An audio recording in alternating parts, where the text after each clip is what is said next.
Sound mix எமோஷனில் நான் உங்கள் Sri and நீங்கள் கேட்டுட்ருக்கிறது சவுண்ட் மிக்ஸ் எமோஷன்ஸ் பாட்காஸ்ட். இன்றைக்கி ரொம்ப நாள் கழித்து ரொம்ப அழகான ஒரு கவிதையை படித்தேன். அந்த கவிதை படிக்கும்போது அப்படியே உதட்டோரத்தில் ஒரு சிரிப்பு.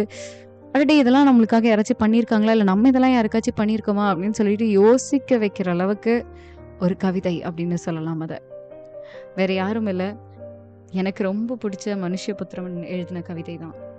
உன்னை யாரும் அணைத்து கொள்ளவில்லையா அப்படின்னு ஒரு புத்தகத்துல இருந்து ஒரு தொகுப்பு. அது தொகுப்புன்னு சொல்ல முடியாத ஒரு கவிதை. அது எல்லாரும் நம்ம ரொம்ப பிடிச்ச எல்லாருக்கிட்டையும், பெண்ணா இருக்கலாம் ஆணா இருக்கலாம், எல்லாருக்கிட்டையும் ஐ லவ் யூ, நான் உன்னை நேசிக்கிறேன், இந்த மாதிரி வார்த்தைகளை அதிகமாக சொல்லியிருப்போம். முதல்ல நான் அவர் எழுதின அந்த கவிதையை படிச்சு காமிச்சிடுறேன். நேசிக்கிறேன், நேசிக்கிறேன் என்பது ஒரு சொல். சொல் மட்டுமே, தினமும் 100 முறை பயன்படுத்தப்பட்டு தேயும் வெறும் சொல். ஒரு நேசத்திற்காக என்ன செய்தோம் என்பதிலிருந்து தொடங்குகின்றனர் அன்பின் அர்த்தங்கள். ஒரு பிரியத்திற்காக ஒரு நாள் விடுமுறை எடுத்ததுண்டோ? பிரியத்திற்குரியவர் நலமற்று போகையில் தேடி வந்ததுண்டோ?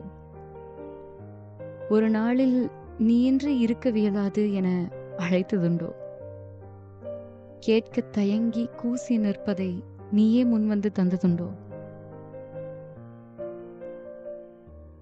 இது உனக்கு பிடிக்குமா என்று ஒரு கடை வாசலில் நின்று அலைபேசியில் கேட்டதுண்டோ? நீர் வழியும் கண்களை நெஞ்சோடு அணைத்ததுண்டோ? ஒரு அன்பிற்காக அந்த அன்பை நேசிக்க சோம்பல் இல்லாமல் ஓரடி எடுத்து வைத்ததுண்டோ?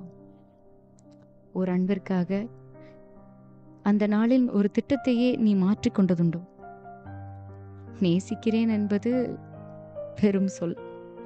ஒரு தனிமையில் ஒரு காப்பியின் அளவு கூட துணையாக இருக்காத சொல். சே, என்ன லைன்ஸுடா இது! கடைசி வார்த்தையில மனுஷன் வச்சு கொன்னுட்டாருடா. எல்லாத்தையும் கொண்டு வந்து அங்கே லாக் போட்டு அந்த லாக்ல இருந்து சாவி தூக்கி இங்கே வெளியே போட்ட மாதிரி ஒரு வார்த்தை நச்சுன்னு அடிச்சு கிழிச்சு விட்டுட்டாரு. எஸ், சி, லைஃப்பில் நிறைய பேர் ரொம்ப பிடிக்கும், especially the people we love. Okay, அவங்களுக்காக தான் இந்த கவிதைன்னு வச்சுக்கலாம். நீ நேசிக்கிறேன்னு சொல்கிற, இதெல்லாம் நீ பண்ணியிருக்கியா அப்படின்னு கேட்டிருக்காரு. நம்மள நிறைய பேர் மேபி இந்த பிரேக்கப் அப்படின்னு ஒரு சுச்சுவேஷன் வரும்போது நம்மளாம் என்ன பண்ணிட்டான் இவன் அப்படின்னு சொல்லிட்டு யோசிக்கும்போது சின்ன சின்ன விஷயங்கள் தான் இதெல்லாம். ஆனால் இதெல்லாம் தான் ஒரு ரிலேஷன்ஷிப்பை ரொம்ப அழகாக மாற்றக்கூடிய விஷயங்கள்னு நான் சொல்லுவேன்.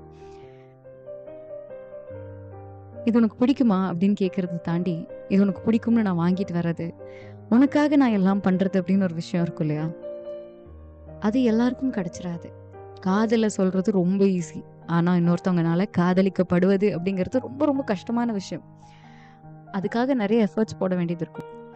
நீங்களும் போடணும், உங்களுக்கு ஆப்போசிட்ல உங்க பார்ட்னரும் அந்த சேம் எஃபர்ட்டை கொடுத்தாதான் அந்த காதல் ரொம்ப பேலன்ஸ்டா, ரொம்ப அழகா தெரியும் ஒருத்தர் கண்ணுக்கு. மேபி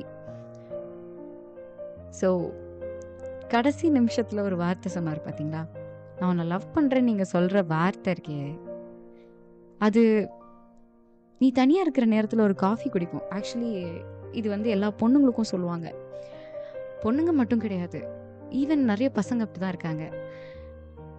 தனியாக கூட்டத்தில் எல்லாமே தைரியமாக பண்ணிடுவோம். ஈவன் நம்ம கூட ஒருத்தர் இருந்தால் கூட தைரியமாக என்ன வேணால் பண்ணிடுவோம். இந்த தனியாக போய் சாப்பிட்றது, தனியாக ஒரு படத்துக்கு போகிறது, தனியாக ஹோட்டல் போகிறது முக்கியமாக, இதெல்லாம் வாழ்க்கையில் நிறைய பேருக்கு ஒரு பெரிய பக்கெட் லிஸ்ட்டாக இருக்கும். இல்லை, நான் வந்து என்ன சொல்கிறது, இந்த வாரணமாயிரமில் வரக்கூடிய சூர்யா மாதிரி ஒரு சேஞ்ச் ஓவர் கொடுக்கணும் அப்படின்னா இதெல்லாம் நீங்கள் பண்ணி ஆகணும் அப்படின்னு நிறைய பேர் உங்கள் பிரெயின் வாஷ் பண்ணியிருப்பாங்க.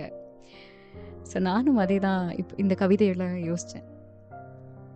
ஆக்சுவலி ரொம்ப கடுப்பாக இருக்கிற சமயங்களில் நான் வந்து வீட்டில் நானே ஒரு காஃபி வந்து போட்டு குடிப்பேன்.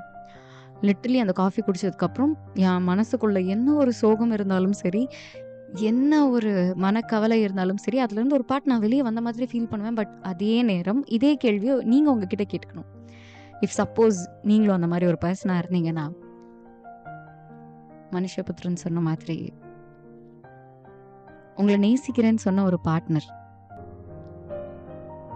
நிஜமாலுமே நீங்கள் தனியாக இருக்கும்போது நீங்கள் தனியாக இல்லாத ஃபீலை கொடுத்துருக்காங்களா?